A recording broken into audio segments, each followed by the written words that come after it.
My name is Nikhil Sangvi, and welcome to Transplant Database. This program was made in Java and utilizes mechanisms such as object serialization, multi-dimensional arrays, and character streams. Here, we can find our two initial datasets, our list of donors and our list of recipients. Each person is given a unique user ID, stores their name, their age, the organ either being donated or received, and their blood type. Let's begin by running our program. In this first message, we can see the program checking if we have any previous serialized data. Because we don't, it will create a file of object type upon quitting. We currently have our two starting files. So if we just go ahead and list one of those files in the console, we can see it will match up to the recipients. The user ID 0, our first patient, Kevin Malone, their age of 45, the organ they're receiving in this case, their matching blood type, and here we will come back to see recipient IDs, which is simply what matches with the other patient list. For example, Kevin Malone is looking for a heart and has blood type O.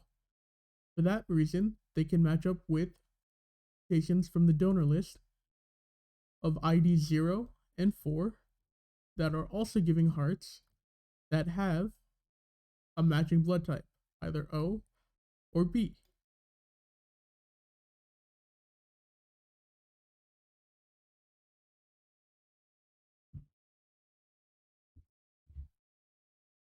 Now, let's try adding another recipient to the list.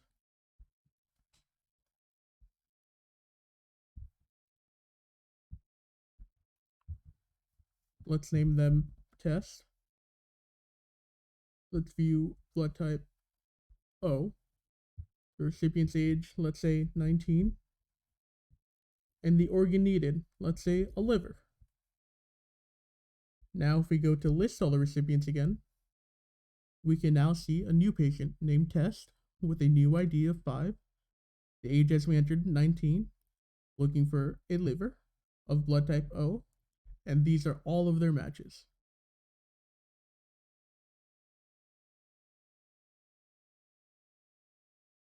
Let's go ahead and quit the program now.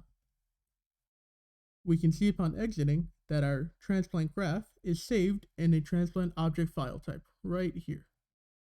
If we go to run our program again,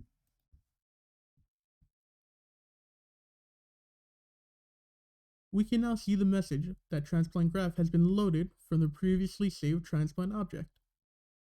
If we list our recipients, we can see that although in the original file there is no test patient, there is still one here.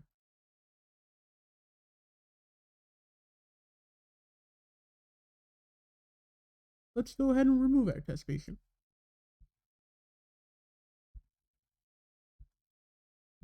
Their name is Test, so we'll enter that.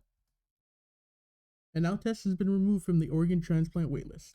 If we go ahead and list it again, we can see Test is no longer here as they were before.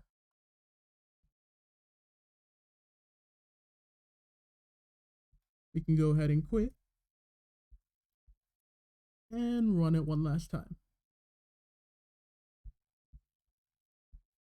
Here we can see that there is no test and that transplant object has saved properly. And with that, that's everything for Transplant Database. Thank you so much for watching, and I welcome any of your questions in the comments below.